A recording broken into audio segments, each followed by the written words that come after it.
Hey, you asked for it. Well, three of you asked for it, but you were the only ones to express an opinion. So here we are.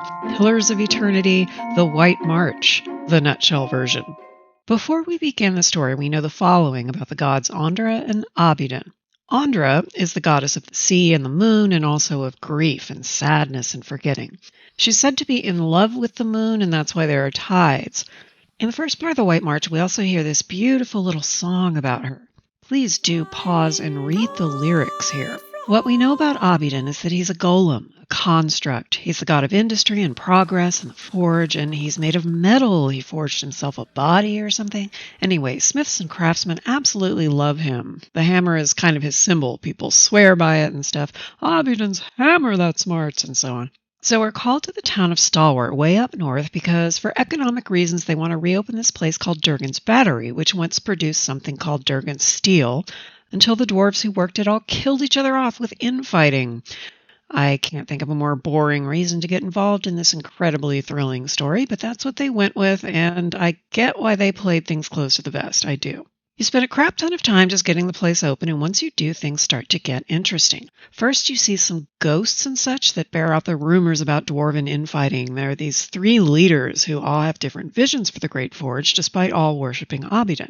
And it's a brilliant move on the writer's parts because you think you're about to get the story of what happened here, and you think it's going to be tragic but somewhat predictable, and then you make your way to the lower level. Suddenly, things get weird. Ominous. Suddenly the memory echoes of this place are about the three warring leaders taking a sharp turn along with the plot and banding together to try to survive something. You see dwarven skeletons that have basically been pulverized, evidence of what looks like someone took a wrecking ball to the stone walls. Terrified people trying desperately to hide from something and failing. All of them dead to the last man. When you finally reactivate the forge itself, the ghosts of the three warring leaders only tell you that it was some kind of giant, eyeless creatures, like nothing they'd ever seen, and then their sad dwarven souls work off to somewhere or other that you decide. Okay, angry giants with no eyes. That's scary, I guess, but not as scary as what you were expecting down in the bowels of that place. Or was it? Spoiler alert, it was. End of part 1, just when it was starting to get cool. The next time you take a nap outside the White March, Part 2 begins. You have a vision of a vast, implacable, terrifying army that destroys your keep, Cadnua, which you had fixed up pretty nicely by now, and also destroys pretty much the Deerwood. They're not just scary, though. There is something inherently and intuitively tragic and deeply wrong about them from the get-go, and it's all delivered through artwork and sound design and expert phrasing of text. It seems like maybe it's those same huge guys who destroyed Durgan's Battery, and you just reactivated the forge there, so the responsible thing is to maybe head back up to that place you meddled with and be like, so about that, possibly Doom? Begin Part 2. Some more kind of boring stuff about an army camp nearby, but it's just some doofuses from that country that invaded the Deerwood with St. Widewind. Remember them? Aethys worshippers, etc. Chances are you just end up killing their leader like I did, and then the second you step outside the leader's HQ, the eyeless arrive. Just two of them. It's fine. It's not fine. These guys are as tall as buildings and can do a scream that will kill like half your party instantly. Hopefully not the half that has resurrection powers. Their hands are enormous, blunt, fingerless objects, and they slam them down into the earth, and everyone gets knocked flat on their ass. And everything about them just embodies this sort of mindless rage and despair. It's impossible to fully articulate. After 3 or 4 reloads, you defeat this pair of nightmare factories and flee for your life. Luckily, before all hell broke loose, you learned that the key to deactivating these guys, deactivating really feels like the appropriate word here, is somewhere in the Abbey of the Fallen Moon, a place devoted to the goddess Andra. This abbey is a completely normal place that has absolutely colossal bones sticking out of the ice everywhere. You could just murder your way through the abbey, but the most interesting choice here is what Valdis did, which was pose as someone called the Tidebringer, even though you're not sure what that is. It's not that hard to fake your way through it, though. You meet the High Abbot, and you bone up on your Andra lore to make sure you don't screw up the ceremony you're being asked to do. Please take a moment to pause and read some of the stuff you find. The worship of Andra entirely revolves around the forgetting of things that cause too much pain to be remembered, hurling them to the depths of the literal or metaphorical sea. All forgotten things belong to Andra.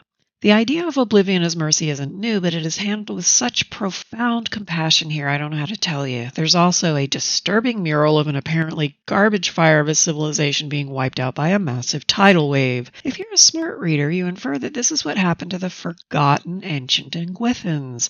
At this point, you're also starting to make the connection between Andra's job as amnesia mommy and these eyeless guys going around annihilating things.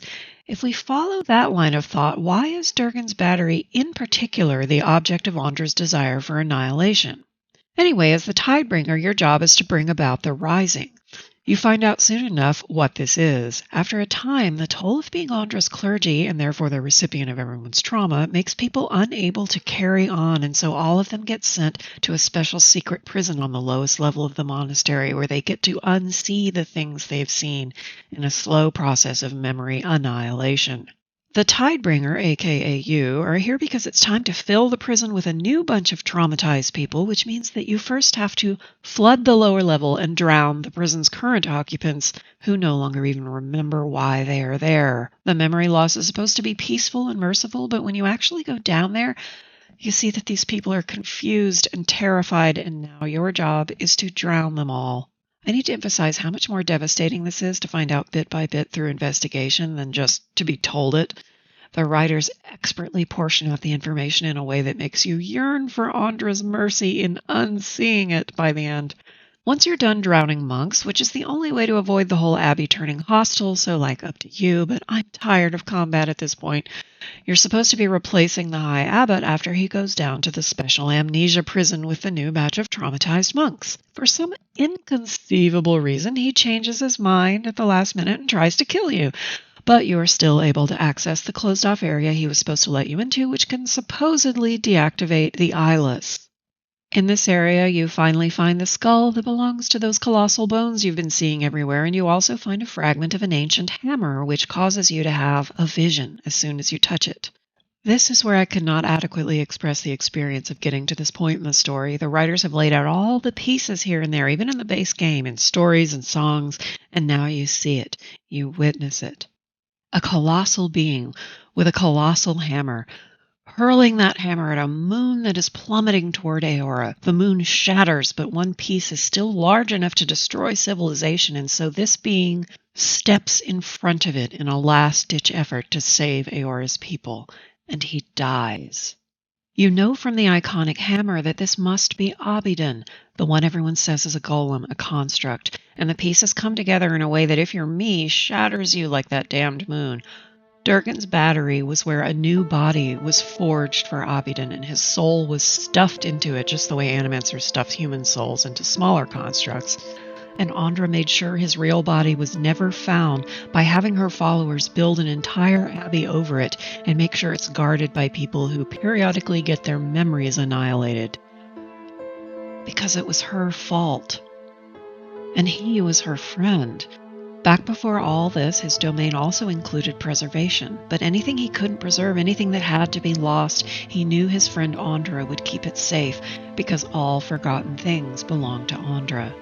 She was the one who called down her moon to wipe out the Ingwithans. The gods had all agreed on this plan, even Abidan, but at the last minute his very nature screamed out against it, and he tried to stop it.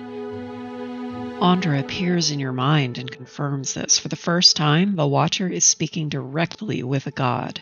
She says she should have known what he would do, and the sadness in her voice, it destroys me. The eyeless had been Abidan's servants once. He used them to do work on the world, but then he died, and Andra had to make him forget how he died, or he would never forgive the gods, and it would be war between them. She wiped his memory, and they stuffed him in a metal suit and propped him back up in his place at the table. And the eyeless, he forgot them too. They were lost, and so Andra took them in. That's what she does. And now they serve her, not shaping and creating things, but destroying them when she decides they should be forgotten, screaming in agony all the while. You manage to convince her that the eyeless should be stopped before they unmake everyone who knows about the forge in Durgan's battery, which is most of the White March and the Deerwood by now. While she can't destroy them herself for complicated deity reasons, she tells you where to find them, how to forge that chunk of hammer into a tiny replica of the original that they might respond to, and she wishes you the best of luck. After this, the most interesting part of the story is over, and it's a lot of fighting, including a very cool fight with some kind of kraken thing. And then it looks like you're going to have to bury yourself alive in the cave with the eyeless at the end. The gods really have it in for you. I wish they knew you like I did. But you survive. You crawl shivering out of icy water and leave behind hundreds of corpses of colossal beings who only ever wanted to create and were instead forced to destroy. And then you just try to go back to the rest of the game and back to your life. If you're me, you might need a day or two. See you next time on Pillars of Eternity, the nutshell version.